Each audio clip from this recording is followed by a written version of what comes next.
Ritel, breakout pick ng MPL ID. And wow! Na ano to? Nakinita to ni, well, I saw a video from Coach Master the Basics saying that Masaya. maybe Yu Xunshin is back. Masaya to. May ilan akong Yu Xunshin na nabangga sa rank. Yes. So, dito natin makikita. Okay? So, may mga clips, may mga moments na, as the kids say, live rent-free in my head. Kasi Kyrie versus Suns. Imagine mo, Bri, Kyrie versus Suns pa yun, ha? Na Yu Xunshin highlights. So, ngayon, the beast, ang halimaw na si King Kong, siya magta-try na magpakita sa atin ng Yu Xunshin. Oh Wow! my God. Sobrang exciting nito kasi ako personally, ito is yung isa sa mga junglers na pinaka-hinihintay ko talaga na magbalik. At talagang pagka nasa RG at nakakasalamuha mo yan, ay masakit siya sa ulong kalaban. So, paano gamitin ng isang King Kong ang Yi Xunshin? Kung ako ang pro esports dito, parang ano to agad eh. Kailangan mo na agad magbuo ng kumpletong boots. Problema mo na rin agad yung Mountain Shocker in terms of vision and everything else. So, Yeah. Iba. it Kasi, suits Onyx. okay, let's talk about it on a conceptual level, no? Habang tong mid ay, of course, full control ng Fnatic Onyx as you do when you get a Jushin and a Matilda. Tapos si Kirk, ikot-ikot siya, minimap. Itong Yu Xunshin, perfect siya for a macro-based team like Yes. Fnatic Onyx. For a Yes. macro-based player like King Kong. Di ba? Ang dami mo pwedeng gawin with the vision, eh. Nasusulit talaga nila yan na na-foresee na Oo. natin agad-agad. Ipares mo pa dun sa control ng dalawang mid nila. Oo. Grabe yung So, control. Assassin Emblem, Swift, and Veteran and Season Hunter. Okay. Uy! Teka! Nanakawan! Nakuha ni Tuzo, no? So, So, tapos nag-retry si King Kong doon. parang medyo tumatapang rin ang pro esports knowing na kaya nila makipagsabayan kahit papaano in terms of the early game. Pero Flicker ay napagamit na para dito PP. kay PPP. Pero, Bri, ano yun sure win yun. That's a clear win for Oo. pro esports. So, this hero na pabalik pa lang sa meta natin, ay siguro meron siyang isang weakness na yun na parang kapag na-space out ka, hindi mo ma-proc yung mga passive mo, hindi ka maka-basic attack na in-out kasi baka masipa ka, masisi ka. Nakaligtaan natin dahil nga parang, syempre, papansin mo agad yung Hilda. Yun yung pinaka-expected mo na ang gugulo sa jungle at talagang magde-deny, talagang magpapahirap. Pero kaya rin naman kasi siyang gawin ng Cho kung yun That's at right. yun lang. So ngayon ay vision at information naman ang Fnatic Onyx, pero I doubt na sila ilalapit pa rito sa first turtle. Similar to yung first game natin, Pro Esports ang nakakuha ng first turtle objective. Pero, ang pinagkaiba ngayon, nakapatay agad ang Fnatic Onyx and now, looks like sila hirap.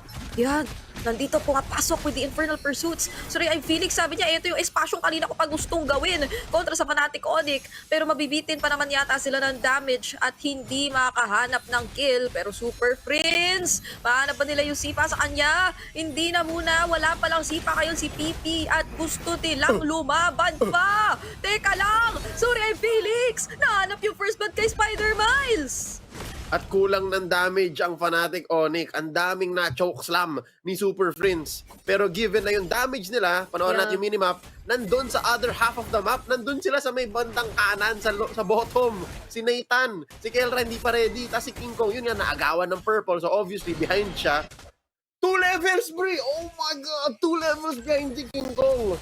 So gets ko naman kung bakit yung team fighting ng Fnatic hindi pa ready. Wala sila dun. Bago to, bagong nakikita at na mapapanood siguro nating lahat. Nasanay sa talagang mabilisan at talagang malinis na early game na ginagawa Oo. ng Fnatic Onyx every time. Pero at the very least ay nakikita naman natin silang nagiging committed dun sa mga trades na pwede nilang kukunin ASAP. Pero, ito yung isa siguro sa mga kinaibahan. Mas nakafocus na rin ang pro esports ngayon sa Fnatic Onyx na meron silang isang lane na talagang i-shutdown at kokontrolin, which is yung lane nga ni Kelra. Kanina pa nila parang pinupuntahan at tinatry hanapin yung kill sa kanya. Kinalbo ang energy shield. So sobrang daming pera, best believe, ng mga bumisita doon para balagbagin yung tore ni Kelra. So that's what? Almost 4/5 na lang yung buhay yata. So nabawasan pa. And napakabilis bumuo ni Sorry I'm Felix Thunderbelt. So dito talaga ramdam mo na even if this is a Hilda lineup for Fnatic Onyx, on the defense sila. Yep. And mukhang hindi makakahanap doon ng Way of the Dragon agad si PP. Papatumbahin na nga doon ang Fnatic Onyx, pero Real World Manipulation, papasukin na nga ng Fnatic Onyx. Kurt, magiging kapalit pa ba siya? Makakabalik naman doon sa brush at mukhang mabubuhay pa nga yata. And King Kong sa kabilang banda ay nakapag-secure nung turtle objective despite yung kaninang akala nating namumuong level gap na ipantay na. Ang naging sikreto sa pag-bounce back ng Fnatic Onyx PH, number 1, DOT, di ba? It was a slower fight. Clearly, it was a slower fight. So, doon nakapag-posisyon ng Fnatic Onyx at kaya nabawi nila yung naging early disadvantage nila. Second, Turtle, it happened. Kanila yon. Kaya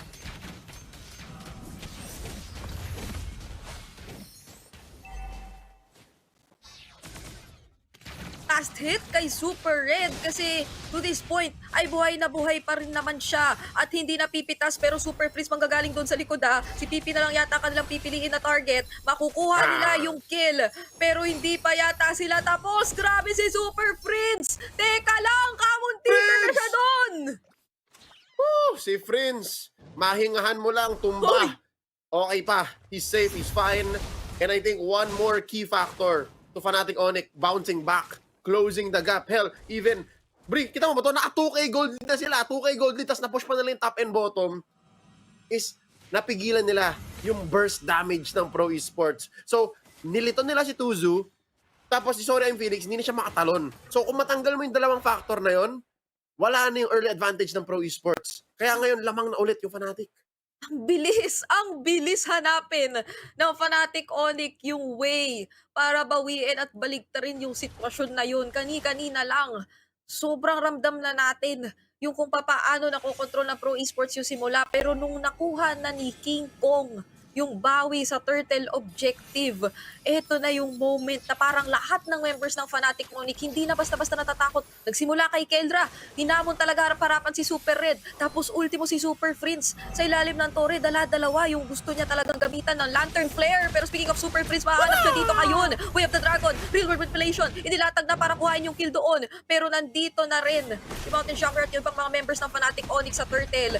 Ilalaban pa rin yata nila ito, hindi nila ibibigay ng ganun-ganun lang. Revitalize, ginamit na ni Kirk, pero yung makakakuha ng turtle, speaking of, si Kirk pa din. At tuloy lang ang laban Fnatic Onyx.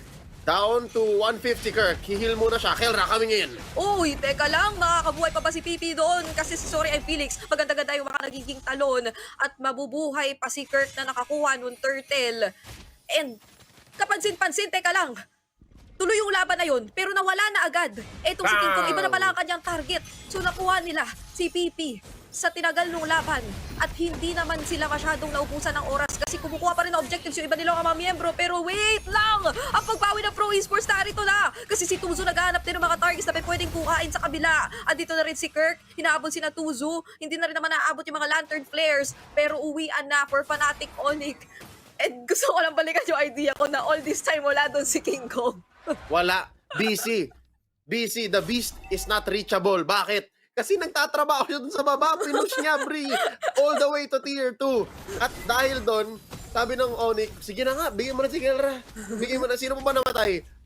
Bigyan mo na si Virus ba namatay? Basta, 2 buhay para sa Torre at para rin mapigil yung pagpa-farm ng Pro Esports. So again, the concept here is deny the burst, deny Pro Esports their plan, and basta may mahanap ka elsewhere on the map, lamang pa rin talaga ang Fnatic Onyx. Tingnan mo, si King Kong naman ngayon yung lamang ng 2 levels kay Tuzo. Diba? Parang kanina lang si Tuzo yung tinitingnan natin na lamang in terms of levels. Pero nakuha niya yung orange ni Tuzo, nakuha niya yung torre. So lahat, unti-unti lang hinahanapan ng way ni King Kong na talagang baligtarin at bawiin at yung burst na pinag-uusapan natin. Mula kang nagpaparamdam na sa kamay ni Kendra. The Golden Bomb, ang tawag doon kapag Nolan nag-entropy tapos tineleport, linapag lahat. Kaso nga lang, wala pa eh. You're not even at the 10-minute mark. So, ano pa lang yun?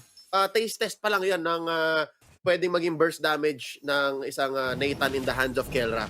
So now, looking at the map, literally looking at the map dahil dun sa Earthshocker ni King Kong, kita niya na, okay, malayo malayo yung Pro Esports KH. Lord tayo. And this is a relatively free Lord kasi hindi makapasok yung Pro dito. Oo, tingnan mo naman yung paghaharap at pag-zone na ginagawa rito ni na Super Friends. Isa pa sa mga pinaka nakakatuwang nakikita nating combo ay yung teka lang. Mamaya na natin pag-usapan yung mga combo na yan kasi may liliparan si Pipi na wala nang tatakbuhan.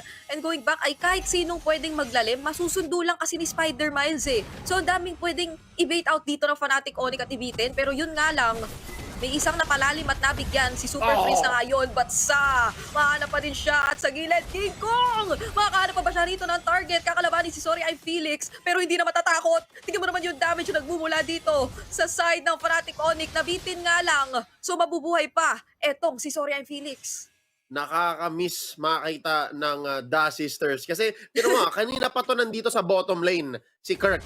So, ang nangyayari, effectively, nasa sandwich ang Pro Esports. Kahit na walang fight, kahit na sabi mo hindi sila magdami dyan or mag-skillan, alam nila na nandyan lang si Kirk. At tama ka, Bri, hatid sundo ang mga miyembro ng Super Family. So, wait now, Super Felix, woo! Uy, teka lang, napaganda ha! Yung latag ng real world manipulation doon! Tumba na agad si Kendra at ayun na nga yung pagsundo ginamit kay Kirk. Pero, nakakuha ng magandang kill ulit doon ang Pro Esports kay Kendra.